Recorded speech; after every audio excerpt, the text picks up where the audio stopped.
बिस्मिल्लाहिर्रहमानिर्रहीम अस्सलाम वालेकुम जी। आप देख रहे हैं ज़ाहरा अहमद किचन सीक्रेट्स और आज हम आपके किचन में बनाने जा रहे हैं बहुत ज़्यादा क्वांटिटी में गुड़ वाले चावल, बहुत मज़ेदार। तो आपको बताऊंगी कि आपने किस तरह ज़्यादा क्वांटिटी में कोई पुलाव बनाना है, बिरयानी बनानी है तो आप उसकी कितनी कितनी मेजरमेंट्स लेंगे। तो हमने क्या करना है, सबसे पहले 8 लीटर हमने ले लिया है पानी, क्योंकि हमारे चावल हैं वो 4 kg है। और ये गुड़ लेंगे, देखेंगे गुड़ के ऊपर कुछ काले काले ज़रात लगे हुए हैं। गुड़ को हमने क्या करना है, पहले पिघला लेना है एक अलग बर्तन में, ठीक है। तो गुड़ जो है वो हमारा जब अच्छे से मेल्ट हो जाएगा तो आपने इस पानी को स्टे देना है, ठीक है। उसके बाद क्या होगा, उससे किसके जो ज़रात वगैरह है, अगर इसमें कोई रेत है तो वो नीचे बैठ जाएगी। और आपने ऊपर ऊपर से इसका पानी ले लेना है किसी बर्तन की मदद से, या ऊपर ऊपर से इसका पानी आपने उंडेल लेना है। इसको मैं कवर करके रख दूंगी कि तकरीबन 6 से 7 मिनट में ये हमारा बहुत अच्छे से मेल्ट हो जाएगा।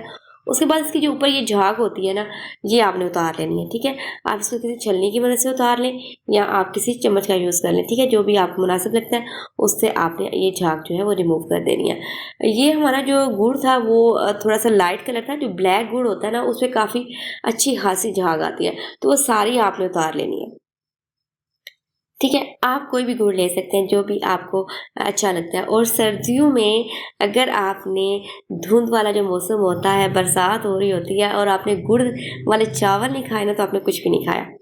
तो अब हम इसमें ऑयल ऐड कर देंगे। ऑयल हमने ½ kg इसमें ऐड करना है। और आप हमारे चैनल पर नहीं है तो काइंडली जल्दी से चैनल को सब्सक्राइब कर दीजिए, इससे हमें मोटिवेशन मिलती है, हमारी हौसला अफजाई होती है। इसके बाद हमने इसमें इलायची ऐड कर देनी है। 8 से 9 तक हमने इलायची छील के इस तरीके से ऐड कर दिया, उसके छिलके भी और इसके दाने भी। थोड़ा सा हमने इसको तड़काना है, ठीक है जी। और उसके बाद हमने इसमें ऐड कर देना है गुड़ का पानी, ठीक है। गुड़ के पानी को आप या तो छलनी की मदद से छान के ऐड कर दें या आप इसको ऊपर ऊपर से ऐड कर लें, ठीक है जी। तो इस तरीके से हम सारा पानी इसमें ऐड कर देंगे, ठीक है जी। इसके बाद हम इसमें चीनी ऐड कर देंगे ½ kg। चीनी से इसकी जो खुशबू और जायका जो है वो कई गुना बढ़ जाता है और एग्जैक्ट इसका देसी टेस्ट और खुशबू आती है। उसके बाद इसमें 1 कप आपने ऐड करना है दूध का, जो कि आपके पुलाव को 4 चांद लगा देगा, ठीक है जी। गुड़ वाला पुलाव हम बना रहे हैं, गुड़ वाले चावल जो आपके चावलों को के टेस्ट को कई गुना बढ़ा देगा, ठीक है। जैसे ही इसमें उबाल आए हम इसमें ऐड कर देंगे 4 kg rice. Sorry for that, ऊपर मेंशन गलती से 1 kg हो गया, लेकिन 4 kg हमारे राइस है, ठीक है जी। तो 4 kg आपने इसमें जो है वो चावल ऐड कर देने हैं। और चावल ऐड करने के बाद अब हमने वेट करना है कि हमारा पानी ड्राई होके चावल की सतह से नीचे चला जाए, ठीक है जी। जैसे ही हमारे चावल पानी को अच्छे तरीके से सॉक कर लेंगे तो हम इसमें ड्राई फ्रूट्स वगैरह ऐड कर देंगे। और कुछ लोग होते हैं कि उनको ड्राई फ्रूट्स ऐड करना जो है वो पसंद नहीं करते इसमें, तो आप इसमें जस्ट गरी जो नारियल होता है वो लाजमी से ऐड कीजिएगा। हमने इसमें ऐड किए हैं बादाम, नारियल, शर्फी मुरब्बे और वो किशमिश ऐड की है, ठीक है जी। तो आप इसमें अखरोट, काजू, पिस्ता, यानी कि कुछ भी आप इसमें ऐड कर सकते हैं जो भी आप पसंद करते हैं, ठीक है। थोड़ी सी इसकी मैंने मिक्सिंग की। अब हम इसको दम लगा देंगे हाई फ्लेम पे 10 मिनट के लिए, ठीक है जी।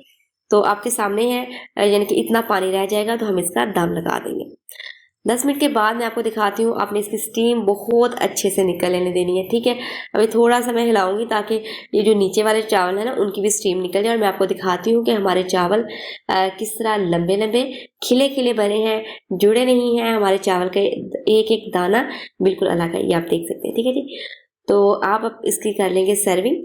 और आप इसको अचार के साथ लाजमी से ट्राई कीजिएगा। आप देखिएगा कि क्या ही टेस्ट आता है, क्या ही बात आती है। यानी कि इतना मज़ा कभी भी आपको चावल के साथ नहीं आएगा जितना आप गुड़ वाले चावल के साथ अचार का कम्बिनेशन करेंगे। वीडियो अच्छी लगे तो जल्दी से लाइक कीजिए, फ्रेंड्स और फैमिली के साथ शेयर कीजिए। इंशाल्लाह नेक्स्ट वीडियो में हाजिर होंगे एक नई रेसिपी के साथ। तब तक रखिएगा अपना ढेर सारा ख्याल और मुझे रखिएगा तो अमीरात। अल्लाह हाफिज़।